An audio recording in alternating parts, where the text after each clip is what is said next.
Welcome, everybody, to another episode of the Shift with CJ podcast. This podcast is special. And why is it special? Because unlike other podcasts, we're doing this live right from the Biohacker studio. And I have someone special with me on the show today.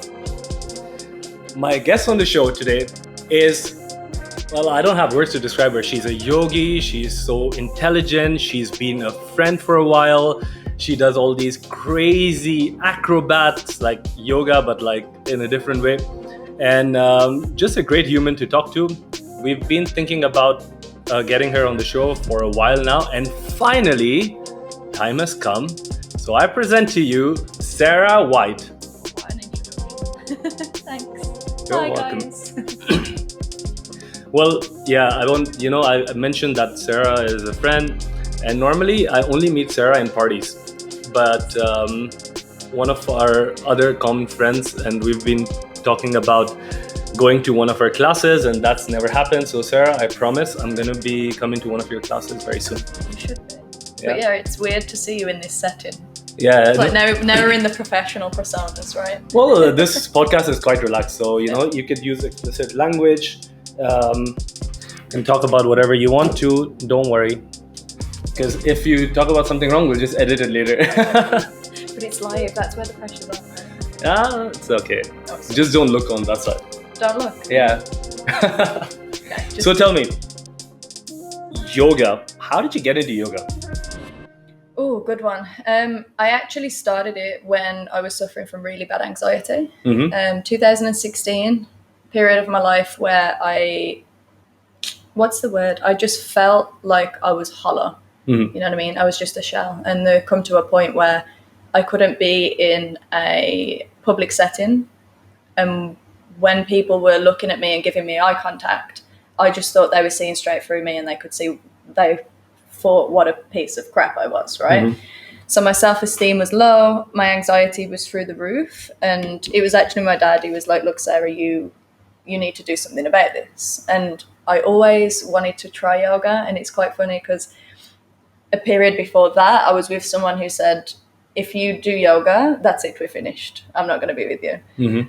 And so when that ended and I was going through this time, I was like, do you know what? Yeah, no, yoga's, now it's time, now it's calling me. And I remember going into my first class and being absolutely petrified. I was in the back corner of the room, but as soon as it started and as soon as I kind of felt that zoning in, I was like, oh, hang on a minute. This is something special, you know? So that's how I started. Okay, so can I ask you, why were you facing that kind of an anxiety? Was there an event in your life, or were you, you had similar feelings when you were growing up? How did that kind of like show up in your life? It's funny because I think growing up when I did, the word anxiety wasn't around. It wasn't something that was spoken about. I was always shy as a kid and very introverted until you know me, and then you know that I'm a bit wacko. But thinking back to like even in my teenage years and stuff and struggling with just being in the crowd of actually just speaking out loud when I was even in school settings and stuff.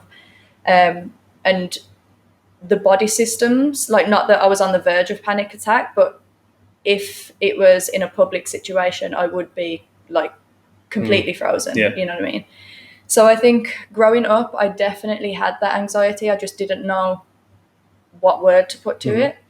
And then as I got older, I suppose I was regulating it, but then out of this relationship, which wasn't a very healthy relationship, that's when it kind of took hold of me, when I was no longer a person, but instead I was just this anxious ball, you know what I mean? And your reaction is quite common, which I see these days, because yes, you're right. When we were growing up, like around 80s and 90s, there wasn't a much focus on mental health. Neuroscience was still just in its early stages of development. So the world didn't really know what's going on in the mind. But now what we have seen with all the progress that's happening is that life's structure depends on basic biological programs. And these biological programs are similar in every human, animal, well, mammal, even in like species of ants and stuff. And one of the reactions that the nervous system has when you are facing a situation which you cannot handle, it's either to fight that situation, right? So let's say you face a situation where someone's going to attack you, you traditionally like either try to out dominate that opponent, you either run away from that opponent, but there is another F. These are the three F's of life. That's flee or freeze. Yeah. So normally people who haven't trained their nervous system enough, and people who I speak to who have had some past history of, you know, either being shy like yourself or not getting, always running away from a situation, and they don't give their nervous system a chance to adapt and kind of like stand up to that, they normally get into the freeze mode. And that's probably what was happening to you. 100%. I've been, and it's funny you saying that, because the yoga that I teach is all about this nervous systems. But yeah, was a massive freezer where I didn't know how to self-regulate. I didn't know how to kind of just breathe and pause and respond. So this is when I was like, nah, shut down. And that was, a problem up until even like mid-20s. That I've been through the yoga and stuff, that I've been starting to say, actually, hang on a minute, relax, let's see what's going on, and then respond, rather than complete shutdown of the system. And how many months or years did it take you to kind of see the first level of changes? And I'm asking this because a lot of people today have this mindset that everything should happen instantly, everything should happen in the moment, and what people don't realize is that things take time and it takes a lot of effort. You might look at someone else and their neurobiology and neurochemistry would be completely different than yours. So just because your neighbor or your friend could do something like easily doesn't mean that you will go through the same journey. Everyone is in a different journey. So in your journey, how long did it take you effectively to kind of like calm that voice in your head, which is saying, people are looking at me right now? Probably about a year is when I saw a massive shift in me. You know, like just even my whole demeanor and the way that I was just being able to relax in social settings. But it's funny because I think these journeys as well, you don't know how far you are down the road until you get triggered again, right? So for me, it was like, oh, I feel like I'm fine because I kind of shut the world out to work on me. Yeah. And then after the year, you get into different situations and then you start seeing these little flags come up again. And you're like, oh, actually, I thought I was doing well, but let's go back and kind of reiterate those kind of teachings. Yeah, it's funny. It's happened to me a lot of times. Like you mentioned, you take yourself out of a situation and then you're just in this four walls and you're telling yourself all these positive affirmations and you're telling yourself how well you're doing. And then life happens and then someone throws a lemon at you and then you're like, oh man, I just want to, you want to cut people in traffic. If someone like crosses you in traffic, you're just going to start using not so good words. But yeah, I want everyone to know that it does take time and it's a journey, guys. And that's part of being human, I think, and I always say, like, you're never gonna know how far you are in this growth if you always just surround yourself with the people that make you feel good, right? I often think it's the people that kind of annoy us, that trigger us. They're the ones where you have to really look at, and they're the ones that actually give the bigger gift, because you're like, there's obviously still a button under there that needs to be resolved, Yeah, that's why they say, like, go to your critics first, because they're going to give you more chances and more area of growth. Because your friends can be just like, you know what, you're fine, everything is okay. Good. Yeah, nice exactly. Human. Yeah, true. Now, when I look at yoga, let's talk about when I look at yoga, there are so many branches of yoga, right? You've got Hatha yoga, you've got Iyengar, Bikram, Kundalini, and so many of them. If someone wants to take a shot at this, right? They're listening to this, they're like, oh, you know what, CJ and Sarah are talking about something interesting. I might just book my first yoga session. And then they look at all these options. And then all these options make another level of decision-making fatigue, because you're like, oh, should I go for this one? But that model is going for this one, and this celebrity is going for this one. How does a person navigate through all these areas of yoga? I think always be open to try and shift, especially in the start. I think the teacher has a lot to do with it, and look at the style of yoga as in kind of what it's going to be like physically as well. So I think that different styles of yoga, obviously, they pull in different types of people, right? If you want a little bit more of a masculine energy because you feel like you need it, then you'll go down the Ashtanga route. If you want more of a feminine energy, go more down the embodied, the slow flow route. Hatha yoga is a great place to start, just because it has all the postures, the alignments that you'll kind of learn there, you'll take into different yoga classes as well. But I would just say, once you get like a basis, maybe in Hatha, then start.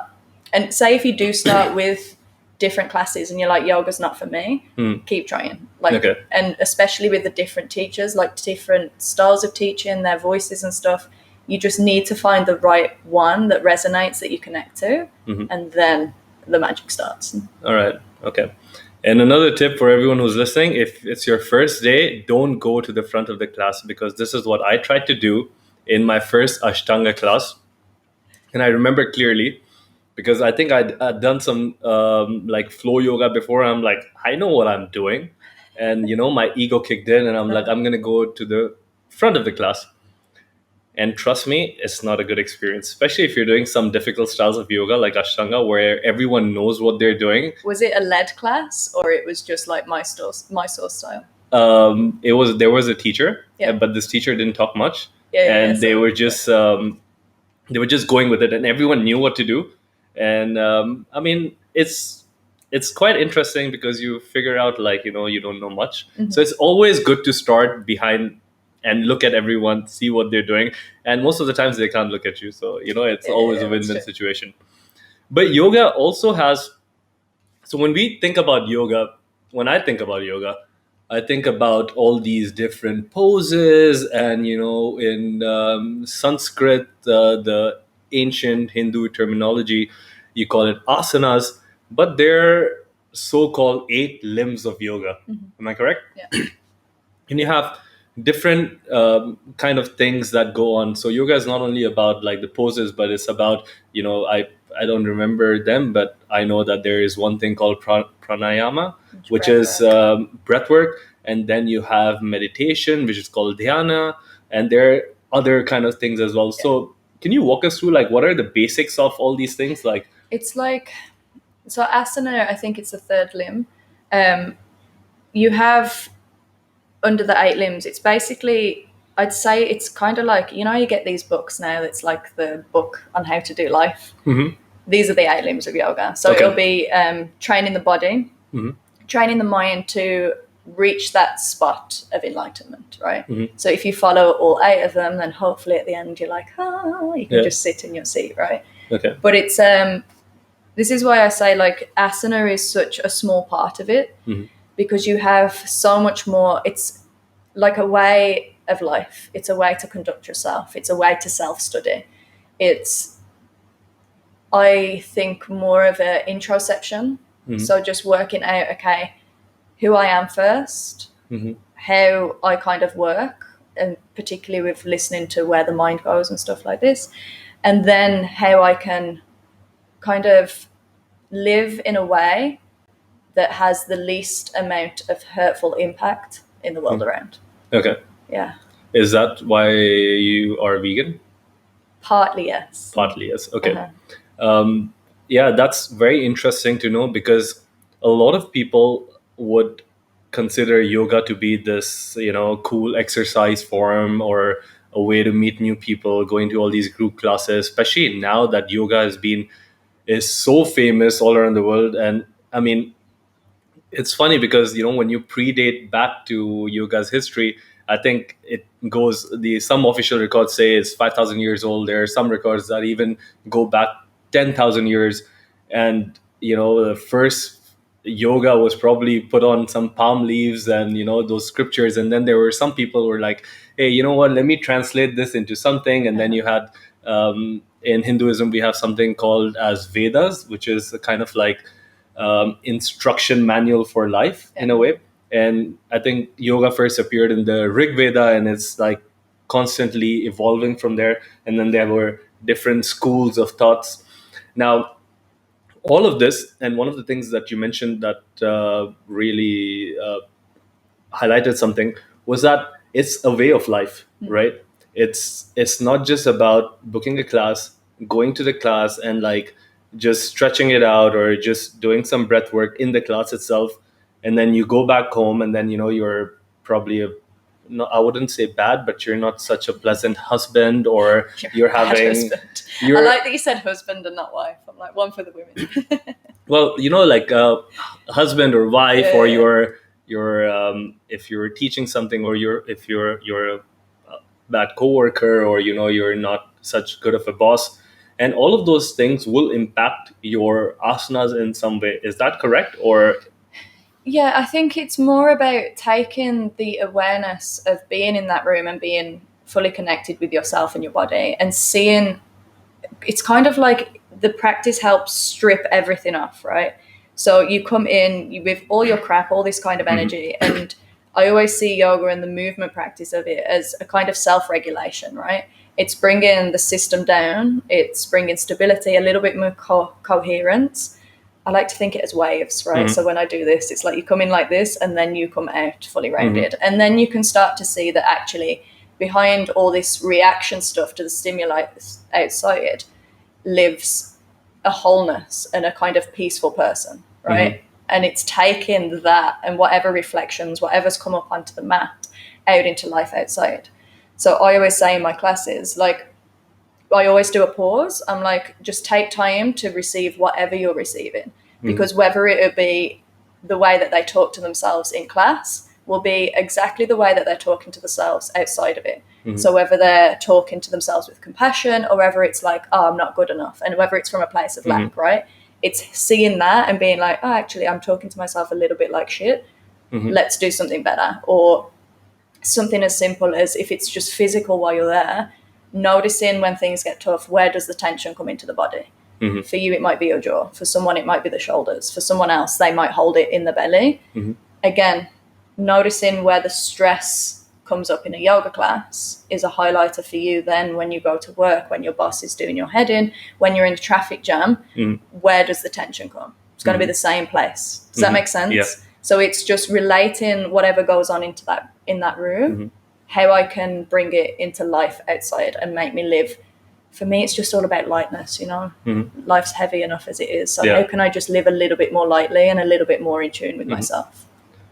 do you believe that emotions have a certain amount of energy, and when your emotions are dysregulated, or you have some kind of an emotional disbalance, then that emotion reflects onto a certain, I know that in Chinese traditional medicine, every emotion has an energy, and that energy reflects on a certain organ in the body.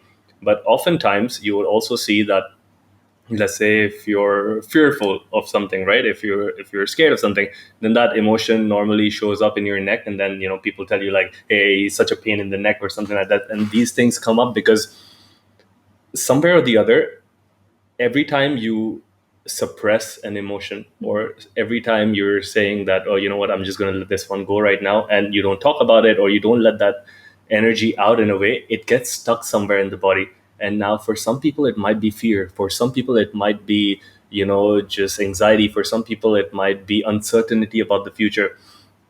Do you see in your practice, and when you're talking to your students, that a lot of people come in with these emotional dysregulations, and then suddenly they're in a pose, and they focus, and then they breathe, and they see or they sense the energy shift in a certain way? Yeah, there's it's funny because I teach this in my teacher training, and Okay. for me it's a lot to do with the fascia and how it works. But in regards to where they store it in the body, when you were saying about fight or flight, right? Our automatic response when we're in flight or fright is this. We kind of round in, we protect the vital organs, right? Yeah. So this is a lot of the time, because people can be in fight or flight when they're in their work, they have no idea. A lot of the time people come into yoga like this, right? Same with me when I first started, I was closed, I was in with myself. I think having just working then with physically expanding the front of the chest and stuff, it's going to release things, because people are not used to being in that position, right? So once they feel open, that like body language, it not only gives signals to the people in front of you, but it's signaling to yourself. So if everyone, when you're watching this, if you stand like this for 2 minutes, power stance, automatically that energy starts to lift, right? So that's one of them. But also when you're working with the fascia and stuff, so if you've been like this for a long time, fascia starts to kind of switch off. It gets loaded and loaded into a thick barrier, right? So it gets enough kind of food source to keep functioning, but at a very low level. So it's like it's sleeping, right? And all this stuff that's got stuck here, the sleeping stuff, once you start moving and manipulating it, or once you start bringing blood flow into places that haven't felt it for a very long time, that's when this kind of emotional release comes. Because again, you're feeling an area, you're starting to get more mind-body connection into them. So people say, yes, it's because your emotions are stuck into your hips. Granted, science-wise, it's because that fascia that's been stuck and kind of glumped together is starting to open. All that stuff that was stuck is being released back into the system. That's very interesting. I've never heard an explanation like that. So thank you You're for welcome. sharing that. And I like how you mentioned power poses, because one of the biggest fears, one of the top biggest fears in the world is public speaking. And if you speak to anyone who is good in public speaking, they would always tell you that right before they enter this stage, they're still scared. And one of the tricks that have been used by a lot of public speakers is called power poses, like Sarah mentioned. And you could do it before bungee jumping. You could before doing anything stressful or anything that makes you fearful. Every time you expand your body, every time you have the Superman's pose, or the gorilla pose or something like that, you automatically give signals to your nervous system that you are in charge. And there, neurochemistry wise, there's a lot of testosterone that goes into the system. You feel more confident, you feel you're in charge of the situation. And it depends on every person. Some people who have their heart rate goes up really fast, they can try some breathing exercises, they can calm their breathing down. And it's really interesting. I think Mel Robbins wrote a book, or she had a TED talk on it. It's called 5 Power Poses. So if you guys want to check it out, do it. There are some infographics about it as well. And There's that works. Amy Cuddy as well. Amy on Cuddy? TED Talk. She's done an amazing one. And she did research on job interviews. They had people sit like this before a job interview and people like open. Obviously the people who are open do better, but yeah. Sorry to ruin the TED Talk, but it's really good. Go. No, yeah, just go. It's good that we speak about this, and we spike that curiosity in the listeners, and this results in them going and learning new stuff. So that's good. Even the fascia point, that is very interesting, because another thing that a lot of people don't know is that the fascia is also a lot of electricity runs through our body. Is made out of chemicals. There's neurochemistry, and there's even an electric effect on the body. And what the fascia is pseudo electric. So what happens is every time you run, let's say, not like with electrodes and stuff like that, but when you're hydrated enough and you can carry the electrical charge through the fascia, then things become more easier. When you have, before starting this interview, I put some minerals, full spectrum minerals in the water. When you have more minerals into the water, which is like sodium, calcium, potassium, these also are conductors of electricity. So you see a lot of people who are nervous or anxious, most of the time they haven't been connected to the ground. This is also one reason why we have this grounding mat at this point, because this supplies your body with negative electrons. And when you think of it, every cell in our body, right, has a negative charge. Normally every cell, we have trillions of cells, and all these cells are on, I think, minus 20 milliwatts of negative charge. And every time you have a strong emotion, whether it's like fear or anger or frustration and things like that, or you're eating foods that will harm you in some way, that increases inflammation, and that actually increases the positive charge inside the cell. So inside of the cell, there's a negative charge, and outside of the cell, there's a positive charge. The more you expose yourself to environmental toxins, whether it be from bad thinking or a stressful situation or poor food or poor sleeping habits, the cell inside starts becoming positively charged. and there's something called as voltage gated calcium channels. So what this does is every time the cell gets positive, it pumps out more calcium into the cell, and the cell, as a function, it starts getting excited a lot up to a point that it starts dying. So a lot of people who would have this kind of a problem, I would also tell them that, have keep yourself hydrated, maybe, stretch a little bit, use the foam roller, get some really good spectrum minerals inside your cells, go for a walk barefoot outside, connect with the ground, connect with nature, and that automatically lowers your stress response a lot.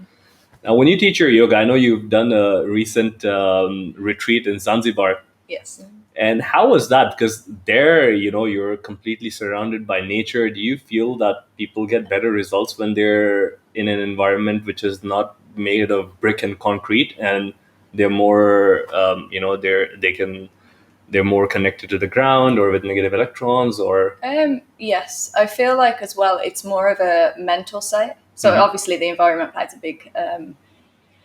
big what's the word I'm looking for? Role in it. Yeah. But I think just people are more receptive, and automatically, okay, environment, it's calm, you hear the waves, already the body's like, yeah, man, I'm on holiday. Having that act of I'm going on holiday to do something good for me, and it's automatically shifted, right? So you've automatically, okay, I'm away from the stresses, I'm away from normal everyday life, I'm here to feel good. And I think that people are way more relaxed, as opposed to when I see someone come into the yoga class straight from work and they're hyped up there, and you can tell, like, as a teacher, you start to read the room when you first come in. Yeah. So on retreats, you get into that space, everyone already, like, because I call the start of a class like the drop in. So already the drop into the class is like instant, the energy's already, everyone's kind of folded in. Whereas when I do it in Dubai, when it's a 6:30 at night class, or like 7:30, something like this, everyone comes with that kind of like static energy. And the drop in, it takes a lot longer, and you start to see, okay, then the shoulders will go after 5 minutes, or then people start softening, and then that's when I'll start the class. And this is something that normally I've been trying to hack this for a very long time. Basically, you guys can experiment with this in your own life. Every time, like Sarah mentioned, you go on vacation, suddenly the world around you changes, whether it is the stress, whether it's something else. The fact that you're in vacation changes everything. And I call it the vacation lens. So you put on these, let's say, glasses, and then everything that you see from those lenses, like from vacation. And the great part is that nothing in your body has really changed. You're the same person that you were before getting onto the flight or getting onto the boat and going for vacation. And you're the same person when you arrive. But the lens with what you see the world completely changes, and you become more relaxed. You become more compassionate. You give yourself more space to maybe eat that food, or you give yourself more space to talk to a stranger, and things change. And then let's say you get a call from back home, and I hope this never happens to anyone, but you get a call, and then you hear a bad news or something that demands your attention, energy, and focus, and automatically that vacation lens switches off, and you get into this whole hype mode. And I've been trying to do this for a very long time. One of the things that I have figured out is that if I'm having a hard day at work, or something stressful going on, I literally step out from the environment that I'm in, whether it's going to be this room where I'm podcasting, I'm writing articles and things like that, and I go into a different place, because location has a big impact on energy. Every location that you're in, whether it be the Wi-Fi routers or like other electronic devices, or your boss's face, that location carries a significant amount of energy. And when you're able to move the location, and then you have other things, like you have sight, you have smell. Normally what I would do is, like, I'll take some essential oils, sniff onto them, and then tell myself, okay, CJ, now there's vacation lenses on. So I'll like pretend that I'm wearing these other lenses of vacation, and suddenly things start to change. And it's one of those hacks that you guys can use. It's still not perfect, because I'm still trying to get in line with that. And I like how you mentioned that it takes people some time to like really relax, because also what's happening, Sarah, is that our body is sending our brain a lot of information, right? Like it's approximated that is 11 million bits of information every minute. And our brain, being as genius as it could be, can only receive from 50 to 20 bits of information per minute. So can you imagine all that information that our body is going to try to send, and the environment? We haven't even spoken about the environment. The environment is completely different, but your body itself is giving you 11 million bits of information. Your brain can take, let's say, 50 of them. And the way your brain has been designed is to survive, right? So there are different parts of your brain that focus on different things. Now, your logical thinking is governed by a center of your brain called the prefrontal cortex. And this is where, you're stuck in a situation, and if the stress isn't that much, you can figure out a way, okay, you know what, maybe I can solve this problem in some way. But what really happens is your prefrontal cortex gets the information at the last minute. But what gets the information first is a part of your brain called the amygdala. And the amygdala, that's your primal senses. Yes, right? it's your primal senses. So it's the fear center of your brain. And with evolution, this has been designed perfectly, because at any point of time, you want to receive the information that might hurt you first. So everything gets filtered out from the amygdala. And by the time it reaches the prefrontal cortex, it's kind of like, it's a bit too late. You're already triggered with that emotion. And it's very interesting that when you're in vacation mode, you can calm down the amygdala. Other things that can calm down the amygdala, as you mentioned, is like a yoga class, because you're surrounded by different energies of different people, and your focus is at that point either on your breath or either on the position itself or how you're feeling. Yeah. And when you bring all of that information in, you're automatically canceling those noises from the amygdala, and you accelerate the prefrontal cortex. So I think this is also very interesting for people to know, because the more you kind of like relax yourself into it, you will calm down that part of your brain that tells you, like, what, you can't do it right, or people are looking at you. And just to add as well, it obviously depends what emotion comes up. So I've been studying a lot on trauma basis. Okay. And it's saying about this, how you can work from the base up or come in through like logic and stuff. And depending on what emotion is triggered, depending on whether there's been a trauma that's come up with that, obviously the brain will go to the thing that, it doesn't matter whether it's a good response or a bad response, it's going to go to the known, right? So if that's all you've known for a very long time and that's your automatic instinct, don't give yourself a hard time if it takes you a while to kind of get into, rather than the reactive, the responsive, right? Because that stuff is deeply embedded. Yeah, a lot of we mentioned that we're thinking mostly from our conscious mind, but our conscious mind equates to about 10% of the total net activity in our brain, and 90% of the activity that's going on is in the subconscious mind. And what happens is, a lot of the people, when they have things that are deeply embedded in their brainstem, it happens at first stages of life. So when you're a kid, 1 to 7. Yeah, from 1 to 7, you might hear your uncle talk about something, or you might have your belief set onto that point. It's crazy. I can remember as a kid, and I would probably only be about 5, right? So I like to sing. Yeah. Anyone who doesn't know, I love to sing, but I couldn't ever do it in public. And I remember as a kid specifically, it was my granddad's girlfriend. I was singing in the kitchen, and I remember her looking at me and saying, "Oh, you'll never do that as a job." And it's nothing. If she said it now, I'd be like, no. But to remember that as a kid, and then that was the first time when I felt like I need to hide my voice, right, where I can't sing. And it's just crazy to think that I remember a lot of childhood memories, but that stuff, the stuff that you remember, is the stuff that's actually, what's the word? It has an impact. Yeah. It basically shows up in everything it shows up in the same lens that you view the world from. And normally any subconscious beliefs at that point is really, I don't mean to discourage anyone, but you also need to know the reality that it takes a lot of work to get into the subconscious, especially at that time, and then change or tweak a few things.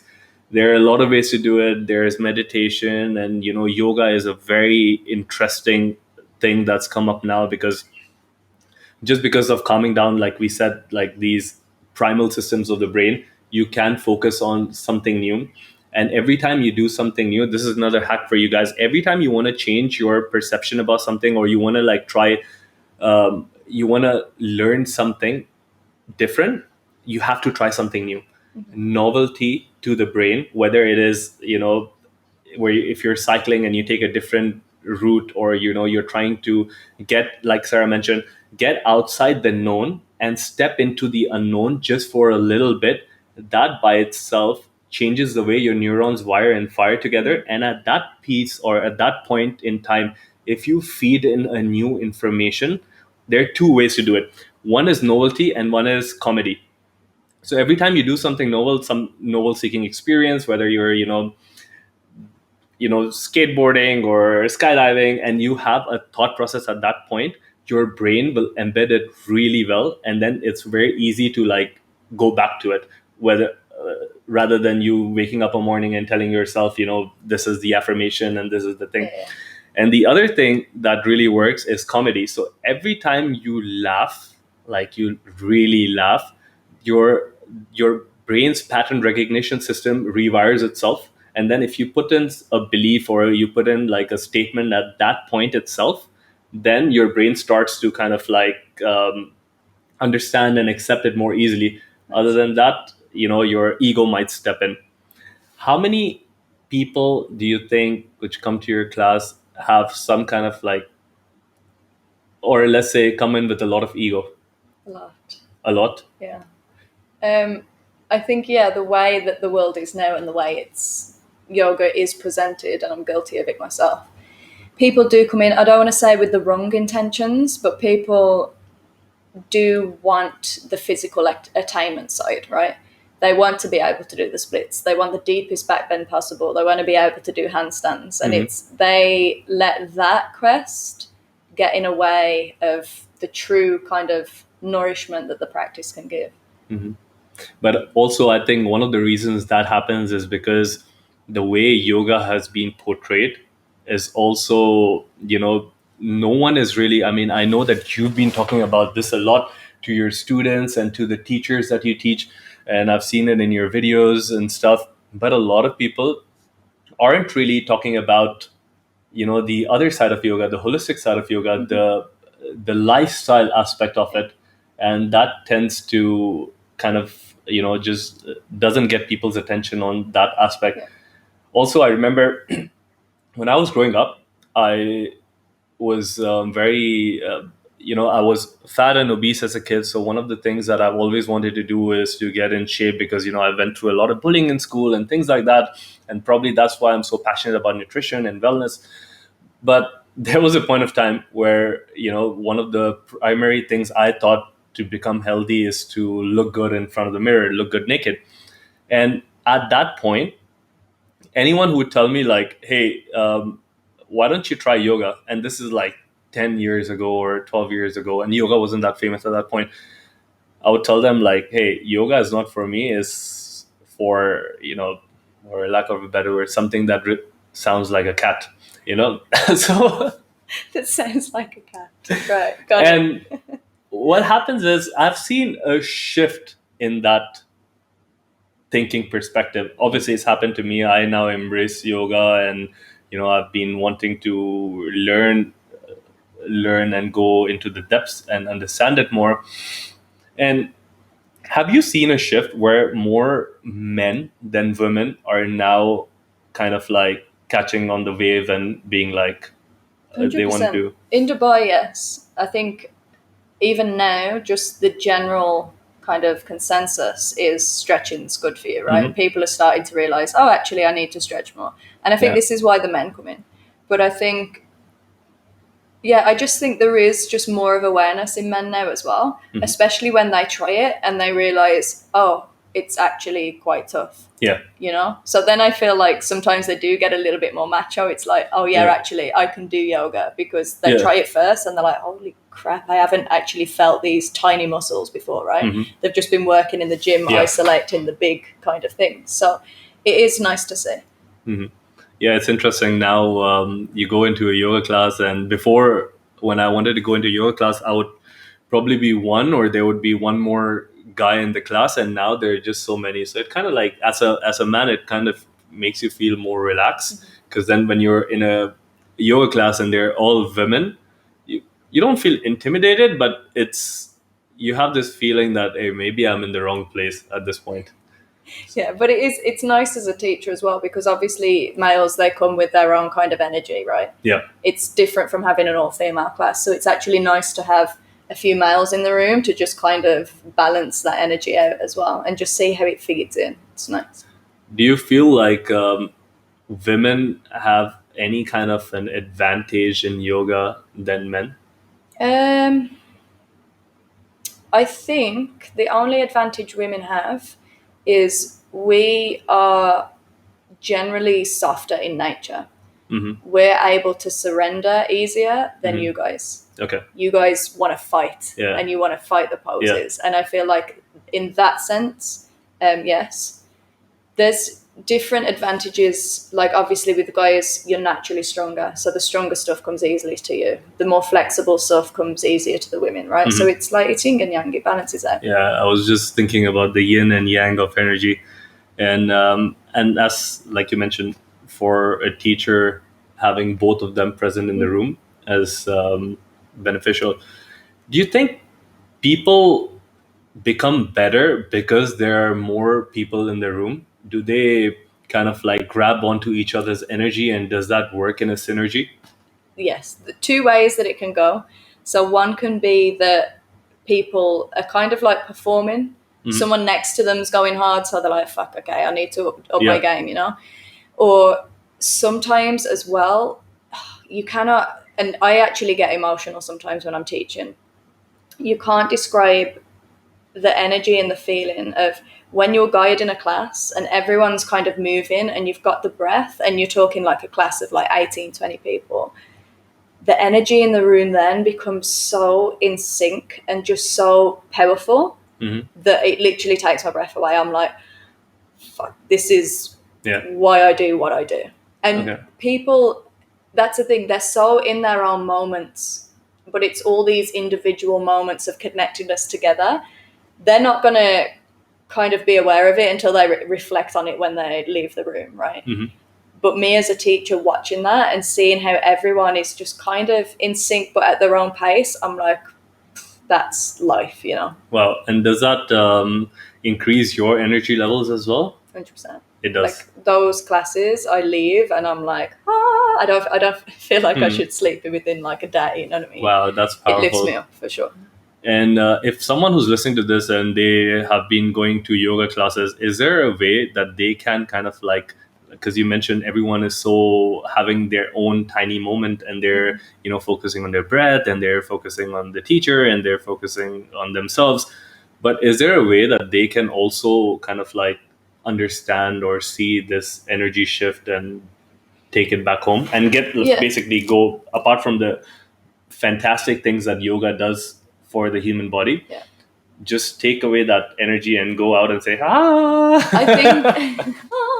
I think subconsciously it's going to happen anyway. It's those classes where you walk out and you're like, shh, that was a good yoga class.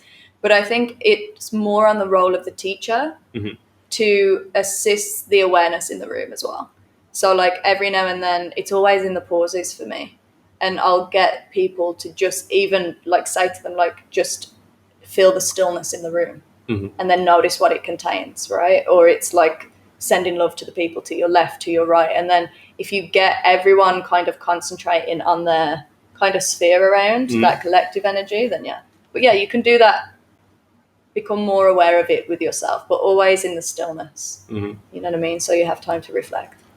Harvard University did a study in 2006 or 2007, and they were basically measuring the electrical signals of the heart. And what they found, that a person who's in the same room, their energy, their electric energy from their heart can be sensed up to 6 feet, and they even know that it slightly bends towards the left. And what happens, which is funny, is like, for everyone who's listening, was there a time that you walked into a room and you probably didn't know anyone, but you felt very comfortable? Or on the opposite end, you walked into a room and there were a few people and they never spoke to you and you don't know about them, but you still started feeling a bit stressed and nervous. And now me and Sarah, we know that we felt this a couple of times. And that happens because your heart has an electromagnetic signature. And why I bring this up is because the more you're aware of it, and the more you want to change your personal electromagnetic signature, there's something in the brain called mirror neurons. And the way mirror neurons work is when you see someone, like let's say you see someone yawning or you see someone laughing, a part of your brain wants to replicate the same feeling, the same emotion, and the same act as the other person. And this is very important because let's say you walk into a room and if your energy is dominant and you feel like, you feel happy and you're in love with life and you're grateful about everything, there is a very, very strong chance that others will look at you and try to replicate that. Yeah. And this is one of the reasons why I say you don't always have to catch the energy in the field, but you can intentionally add to the energy in the field. And once the energy in the field is elevated, then everyone catches on to it. You're in sports performance and in peak performance, we note things like heart rate variability. Your heart rate variability goes through the roof. Your resting heart rate goes down. Your recovery increases drastically. And it all happens because you're able to not, I mean, I wouldn't call the word selfish, but you're not always wanting to receive, but you want to add. Yeah. And the more you think about that, it's like the cycle of life. The more you give in, it's like the more you receive. So you bring out what you put in. Look at us on Friday. We were the only table dancing and having fun, right? Yeah. Up until like 2 hours, and then everyone starts. joins. Yeah, actually, I never thought about it. Thanks, Asif. Yeah, thanks, Asif, if you're listening to this. And for those of you who are listening, we were in one of our friends' birthday gatherings in a restaurant, and we were a bunch of like 10 people, and everyone was sit down because of COVID regulations, and we just had like a spark in us, so we were dancing and laughing. And at first it seemed strange because all the security guards would come and tell us to sit down, but with time, because of maybe the mirror neurons or the heart's electromagnetic signature, almost everyone over there started dancing. And then everyone kept telling us, like, they came up to us and they're like, thank you guys. Yeah. So we literally added energy into that room. Yeah, all 10 of us. Now, if someone, you mentioned like people should start with hatha yoga and stuff like that, what is the minimum effective dose of yoga? Because for me, as a someone who loves health and wellness, and there's so many different parts to health, there's the environment aspect, the nutrition aspect, the physical movement. I always try to look for a sweet spot, which I term, like, as actually Tim Ferriss said it first, called the minimum effective dose, which is what is the minimum effort that you need to get, like, maybe not the max amount of result, but like a decent amount of result. So is there a minimum effective dose for yoga, or is it dose dependent? It's dose dependent because it depends where you come from, right? So if you've come in from quite a sedentary background, I wouldn't recommend going for a full hours class to start with. Yeah. Like start on YouTube's, all this kind of stuff. But again, it depends on the person and how long I think it takes to self-regulate, right? So for me now, I can do, in the mornings I get up and it's 30 minutes, but in that 30 minutes, definitely 10 minutes meditation at the end, a little bit of journaling. And the first 20 minutes is the movement with the breath, a little bit of pranayama to self-regulate, and then I'm good to meditate, and that's good for my day. You know what I mean? So I think it's definitely, it's depending what you're working with. Some days, 20 minutes of yoga, and I'm like, no, my body's just saying, keep going. Like, it's going to take me 1 hour. But the end goal is always that sweet spot to be able to sit and be like, okay, and that's your personal yoga journey, right? That's my personal. That's not what you're teaching. This No, is the first but thing. again, it's like a good teacher, or if you are kind of promoted to have this self-awareness and this curiosity from the start, then I'm all about just listening to your body, right? Listening to the signals and adapt the movement and the breath accordingly. So if you start that training from very early on, then again, my role as a teacher is not for you to keep coming to classes. I want you to be able to get up in the morning, or I want you to be stressed as hell at work, be able to roll your mat out and self-regulate like you do in my class, right? So it's that, I think it's just coming again into being able to learn your body, your systems, your reactions, and then through the practice, however long it will take that day, whether it's 10, 20, 30 minutes, but be able to drop that energy back in and find ground. And is this something that you do first thing when you wake up? So let's walk me through your day. How does a day in Sarah White's life look like? Right now, it's flipped upside down. But what would an ideal day look like? Ideal day, it depends. If I've got early clients, then this will be only my 30 minutes, right? So I get up 30 minutes earlier. I don't touch my phone. I put my lamp on, maybe light a candle. I'll always have my mat rolled out at the end of the bed, so it's ready to go.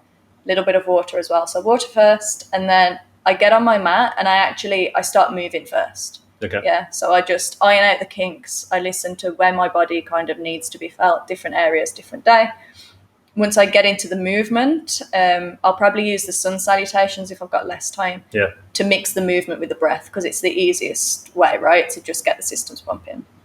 Once I feel like I'm dropping in, as in the movement and the breath is steady, I'm at a steady pace, I start slowing it down, and then I find a seat. Then I'll do a little bit of pranayama, slow it down into meditation, 10 minutes. Once I've come out of my 10 minutes, I journal a little bit, just any thoughts, feelings, because usually when you create space like this and when you create routine, that's when you've got space for the messages and the clarity, right? So this is when maybe some, like, because I write a lot as well, some sentence will come up, something will be like, oh, that's going to be my next newsletter, or, you know, so I basically brain vomit onto the paper, then I'm good to go. Okay. And do you think having a routine and like a movement built in first thing in the morning reduces that signal to noise ratio? Because we have a lot of signal, right, coming into our brains all the time, but there is a lot of noise, which is these things that you don't want to be focusing on. And the trick is, if somehow you can reduce the signal to noise ratio, that kind of like elevates and brings in more like meaningful things. I've honestly, for the last, I think since Feb, I've been doing, normally I would wake up and I would do some stretching and things like that. But for the last 4 or 5 months, I've been trying this new routine. It's an energy routine. Basically, it's adapted. It has 5 yoga poses. And have you heard of it? It's called the Tibetan longevity rites. So basically, there are these people and these monks in Tibet who live an extraordinary long life, and they're quite healthy. And one of the things that they do is these 5 ancient yoga poses. One is the downward dog. One is, I don't know all the names, but one's a downward dog. One's a back bend. One is a bridge, if you call them, when you're like when you have your hands down and then you're just extending your pelvis up to the reverse tabletop.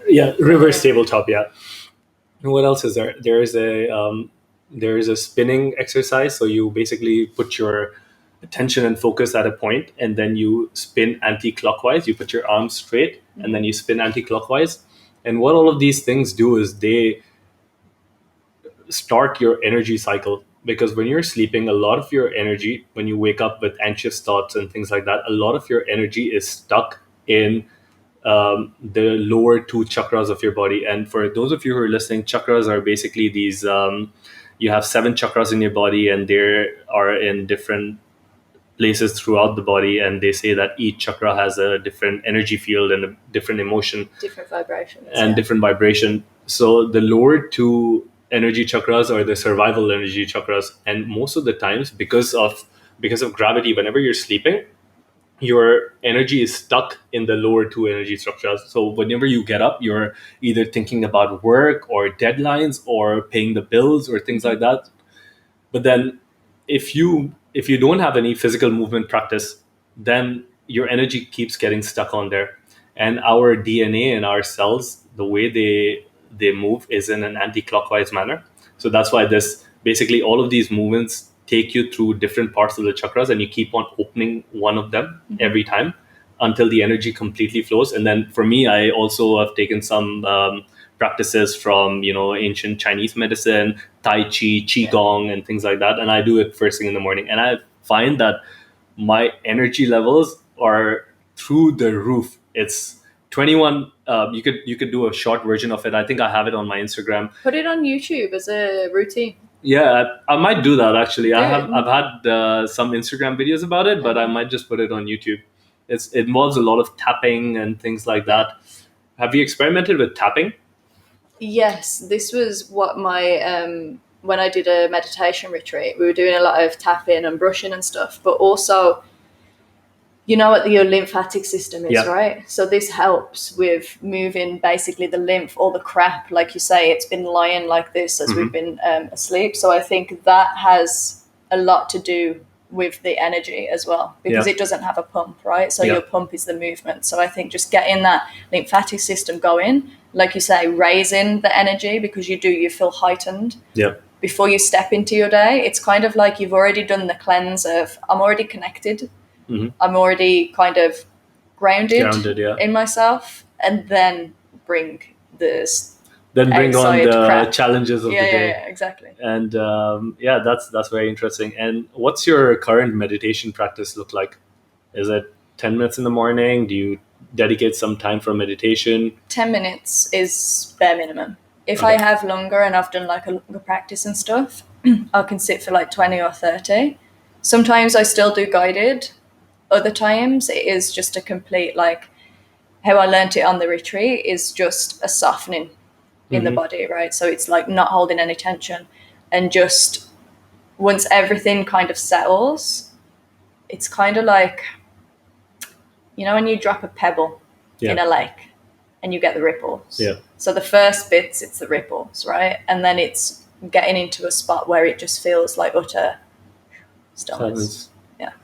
And people who are listening to this might have a lot of questions around meditation, because every time the word meditation pops out, nowadays we're blessed that we have all these different apps, and these apps can go take you through a guided meditation, but meditation is still one of the most difficult things for people to do, and it is one of the limbs of yoga, right? Meditation. So do you have any tips or tricks for someone who's listening and someone who just cannot be with themselves or with their thoughts?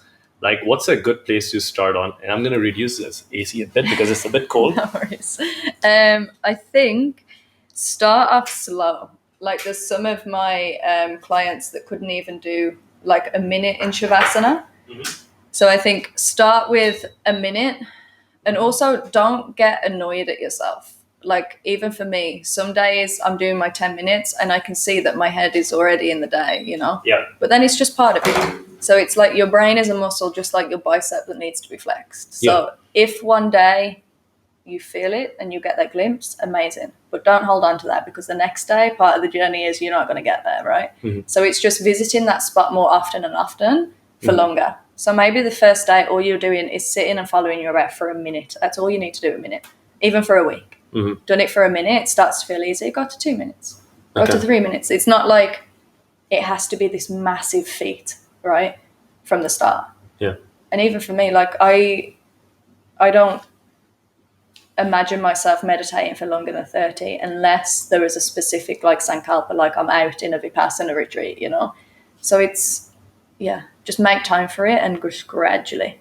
Okay, so the trick is make time for it, go slow, don't beat yourself up. It's not like you're going to face enlightenment in the first time. And also I think that with meditation, it's also a dose dependent effect. So every time, like if you decided to meditate, it's good to start with 1, 2, 3 and then build it up.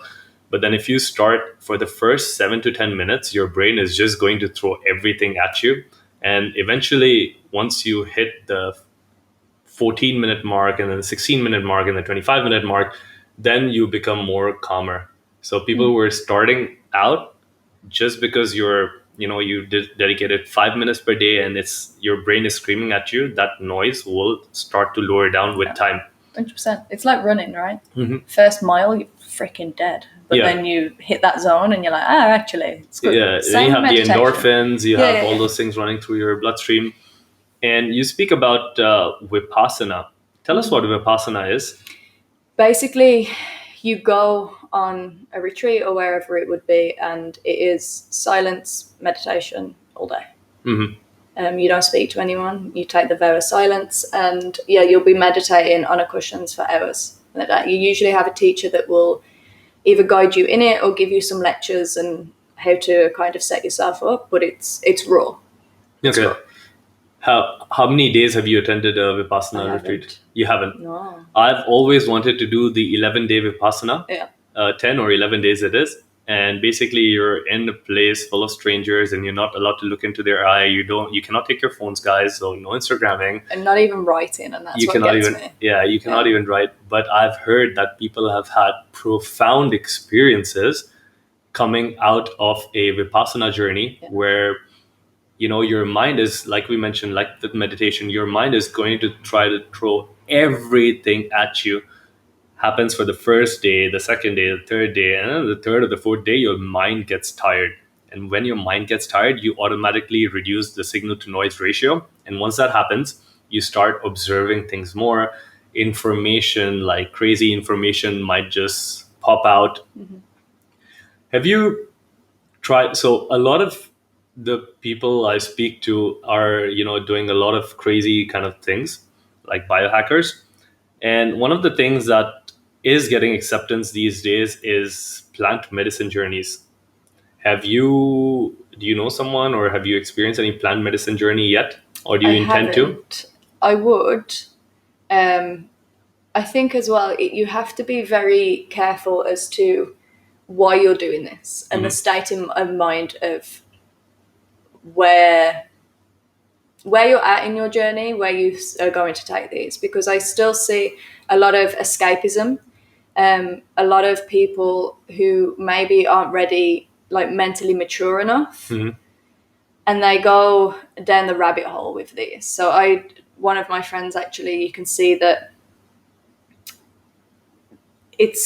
they see it as an enlightened way and that they have a lot more understanding, but they're reliant on this, right? So I think it needs to be used as a tool. Then yes, for sure, it can open you up, especially like microdosing stuff like this. There's been a lot of studies with like psychedelics and anxiety and all that. Fair enough. If it's used as a tool and you get these benefits that are long lasting and you can reflect upon it. But when you start, again, just abusing it and taking it for that kind of released, basically it is a release. It's an escapism from your own reality, right? So when they start wanting that escapism all too much, that's when you need to be like, hey, you're not using it in, not the right or wrong, there's no right and wrong, but in a way that's beneficial to you. This is for all of those guys who I've spoken to and they're like, I'm on my 20th ayahuasca journey. And I'm like, you don't need to go to the 20th journey. Like, it's clearly something isn't working for you. Like, And it's people that are generally as well that you find have had maybe addictions or substance abuse in the past, right? But now all of a sudden, it's acceptable because it's in a enlightened way. And I'm like, well, no, actually, because your old person, your systems who gets attached to this kind of theory of addictions and stuff, it's still present, but you're just seeing it as a healthier thing. It's same people who are addicted to the gym, people who are addicted to basically super strict diets. It's like you've just swapped one thing that was necessarily bad for you for something that you deem as a little bit better, but it's you're still relying on something. The programming's still there, right? Very interesting. And do you think if you had your own school and things like that, do you think the future of education should have things built in like yoga for kids at a younger age, or meditation or breath work? Are you in the camp of supporting things like that? 100%. I would love to go into schools now, because that's a whole different subject, but I do think that they have it slightly wrong, particularly in like the West and stuff. I think just teaching, especially teenagers and even kids, to be honest, just how to self-regulate, to rely on themselves. But then that comes into, we're giving the control back, and do people actually want all these kids thinking for themselves, right? And it's the same. I think there's just too much pressure on kids from a very young age up until 16 to have it figured out. Yeah. The testing systems, all that kind of stuff, it doesn't help this anxiety kind of generation that we're bringing up, right? I think that all needs to be stripped back. And I'm not sure about you, but the thing that I decided I was going to do at 16, I am not doing it at all, but I'm way happier and a healthier human. Do you know what I mean? Yeah. So I think it's teaching that self-regulation through yoga and teaching more kind of just life skills. Like say, hey, you know what you think is important now and what you think you're going to be doing in 10 years, forget it. Yeah. And teach them how to deal with change, because it's a constant flux, right? We don't know. I actually posted about this yesterday. The things that we planned very rarely happened, but life becomes so much more beautiful when we're able to just adapt to the change and say, okay, this is coming into my life. Yeah. Let's see where that goes. Yeah. I always think that we make plans and then God laughs. Exactly. Because plans never work out up to a certain point. I mean, you can be prepared for a lot of things, but chances are that life will always, there is only one consistent thing in life, which is change.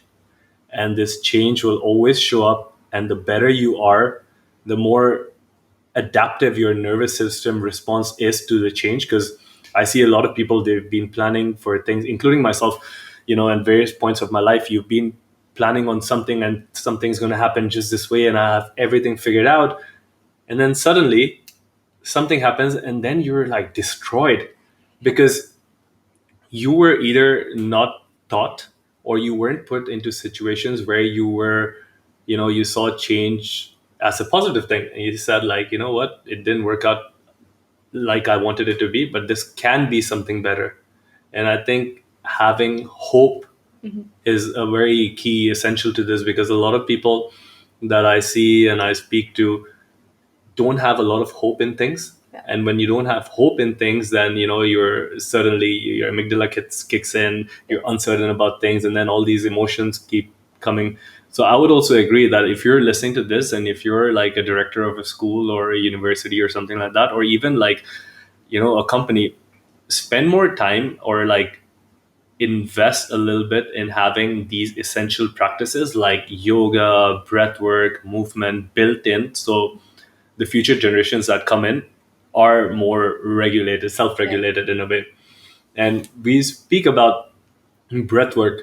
Now, yoga and a lot of other disciplines have one of the things is like breath work core embedded in it. Why do you think breath work is so important? It's going to sound really like simple, but it is the act of bringing more oxygen into the body, right? It's again with the breath work, pranayama, it's tapping into a different nervous system. It's slowing you down. And again, it regulates. Yeah. So this is the power of the breath within the practice, and especially if you're able to link that breath with the movement, the effect it has of being able to move, of being able to be in action, but be in that parasympathetic state, showing yourself that I can exert energy with ease, right? Without the kind of jitteriness. It's just, for me, it's just showing yourself that actually I can act and I can exert without killing myself, without being this kind of.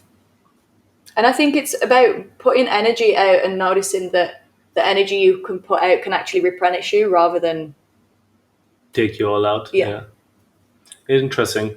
Is there any special breath work that you teach, or anything that you can tell the audience today that they can, if it's safe to do so, and if you're not driving, then, take some time off and practice this? I always, at the end of my classes, to again drop the system down. If you want more of a relaxing breath, I don't believe in set numbers for set people, because some might be able to breathe up to a count of 6, others might be able to go to 7, others might be 3, right? So what I try and do is make the exhale twice as long as the inhale. Okay. Exhale has more of the effect of softening, of dropping into stillness. Yeah. So say if you breathe in for a count of 3, Hold at the top, and then exhale for a count of 6.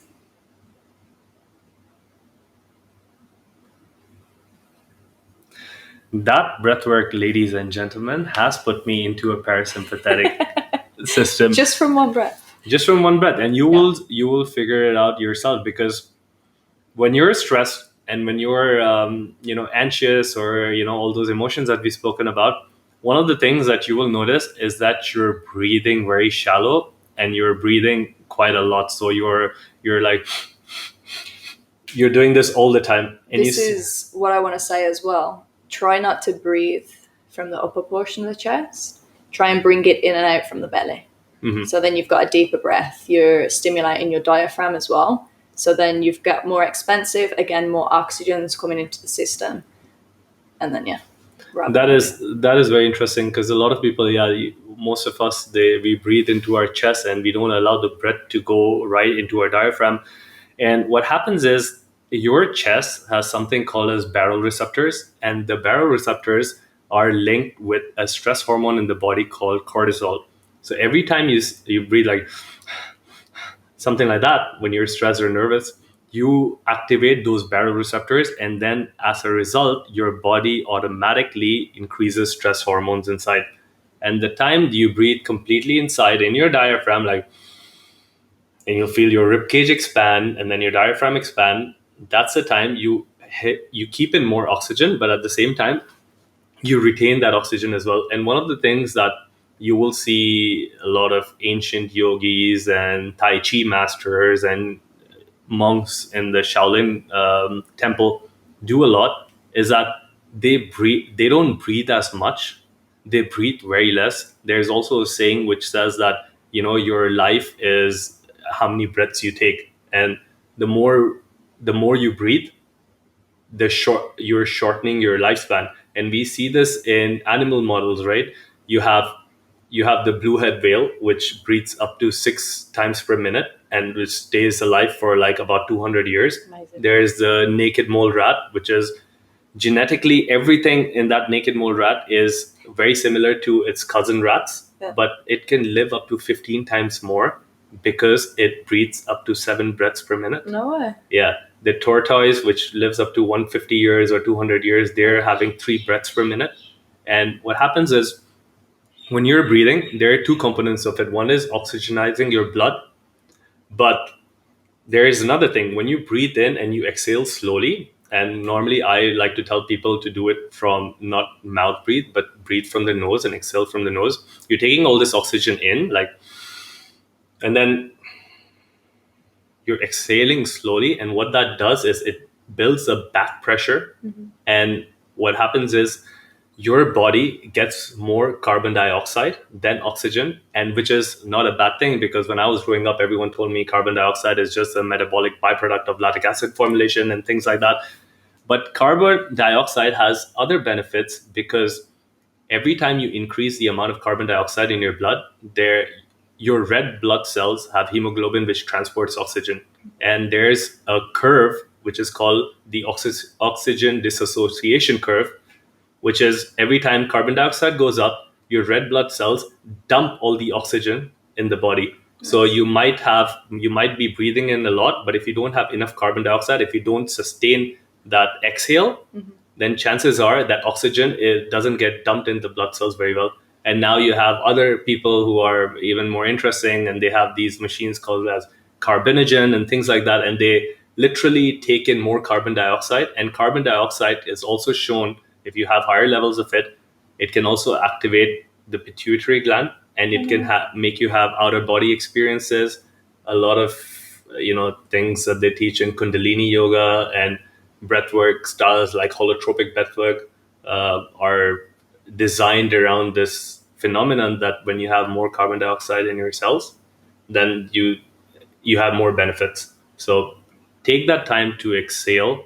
And normally you'll see a lot of people who are stressed out, or a normal person would breathe up to 15 times per minute.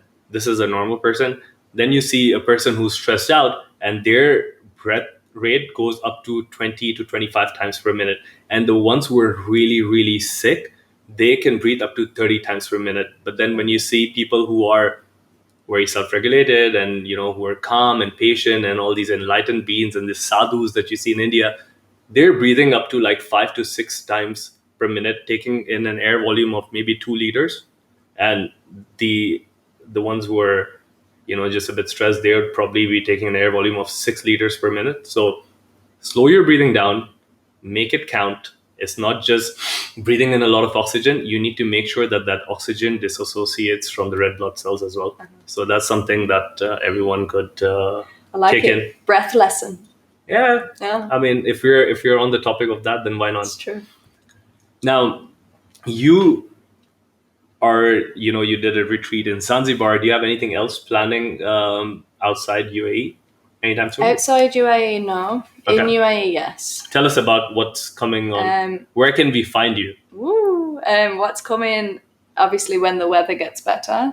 I have a business boot camp for yoga teachers, freelancers, small businesses. Because I found that our community, we are very good at what we do, but we're not very good with the kind of business side of it, right? No one taught us how to market ourselves. No one taught us how to do a personal brand. No one told us that we had to do a strategy for bloody Instagram and all this kind of stuff, right? Yeah. So me and my very good friend Lucy Mead, who has been in marketing for over 15 years, I think, we've come together and we're going to do a business boot camp. But it's kind of like a day retreat, right? So you'll come, you'll do a yoga class, you'll learn good stuff. You'll do like a fire and ice session or a Reiki session as well. Amazing. Then we carry on the learning. We have lunch, breakfast. So it's like we want you to learn, but we want it to be a kind of a reset for you as well. You know what I mean? So it's just all nourishment for your business, but also for some time for you. I'll do the same retreat just for yogis the month after. And then what else? Now I'm at the process of moving my online school as well. Okay, that's good. Congratulations. Thank you. That's the big one. I'm like, it's just so much like deep work, but this is that's good. Yeah, this is where I'm hoping I can reach more people. Yeah. And are you doing any classes in a specific academy right now? What's your day-to-day schedule look like? You're doing more personal training? At the moment, I'm just doing PTs. I have one group class a week at Bear in MOE. Yeah. A handstand class and a yoga class, but I've stopped my group classes for now, for summer. Okay. Apart from those two. Is it because you're focusing on other things, or is it? Yeah, and I think, like Dubai is very seasonal. It's from pretty much September till like May. Yeah. My clients and stuff get lighter, obviously, in the summer. Everyone's traveling, so summer for me is the reset for myself. Okay. My group classes are very creative. I feel like in order to serve them better, I take a little bit of time away, replenish myself, get things in order, and then my creativity comes back to then serve again. Amazing. That sounds good. Yeah. And if someone wants to find you, what's the best way to get in touch with you? Instagram, probably. Instagram, that's Sarah White. Yeah, Sarah White with a H, or Sarah_White. SAR, A for alpha, not I, because of my accent. We will put that in the show notes. And if you guys really want to get in touch with her, you can go onto my Instagram, and we've just posted a story and I've mentioned her there. Sarah, I don't even know what's the time right now, but I think we'll be coming to the end of this interview. And one of the questions that I'd like to ask you is, if you had a time machine and if you could rewind back time and you could go on to meet your younger self to give her 1, 2, or 3, whatever, pieces of advice, what would that be? And you take your time to think. Oh man, that's made me emotional because I want to go back and hug her. Like, I feel like my younger self was so lost, number one, and very, not that I was sad, but the world felt heavy, So I'd be like, stop giving a shit. I'd tell her she's going to be fine. Yeah. And I'd probably tell her to start singing. Oh, fuck, I don't know if she could do that. Start singing, but I think the biggest thing that I've now learned with being here in Dubai and being a little bit older was I've always been a commitment phobe. And I've always been this person that's like, I want to be as free as possible. I don't want to commit. I don't want anything in my name because I need to be ready to go. And I don't know where that mindset come from. So I think I'd tell my younger self, like, I thought taking the risk was being able to like just leave at a drop of a hat, right? Yeah. But I would tell her, look, take more risks, invest more, stop looking at life as if you're not going to be there in a year, and whatever decisions that you're making, just make the right ones from there rather than thinking about it's not going to last, right? So now I'm trying to switch myself, as in commit to things to make your life better, because I know that it's kind of done me an injustice back then. I should have invested in things and done things properly from the start. And I would have if I didn't have this fear of commitment. So I'll be like, commit, Sarah. Okay, so that's some good pieces of advice that you can learn from her and probably give your, if you have a person who's young and upcoming, you can give them this advice, or you can take this advice into your own life or into your own kids. And you said you wanted to hug your younger self, but I'll hug your older self. Come here, give me a hug. Just older, not old, right? Yeah, just whatever you are at this moment. Thanks. And Sarah, honestly, this has been a fantastic interview. Thank you so much for coming in to the studios and, you know, just sharing yourself, telling us all about your life, being vulnerable, because I think that's what a lot of people need right now. Everyone is a lot stuck up, and, you know, when they see other people opening up, there is always an emotional side to everyone's story.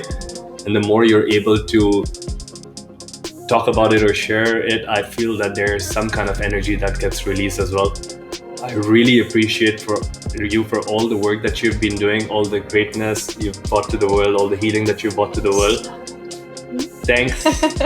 And any last pieces that you want to tell the audience before we sign out?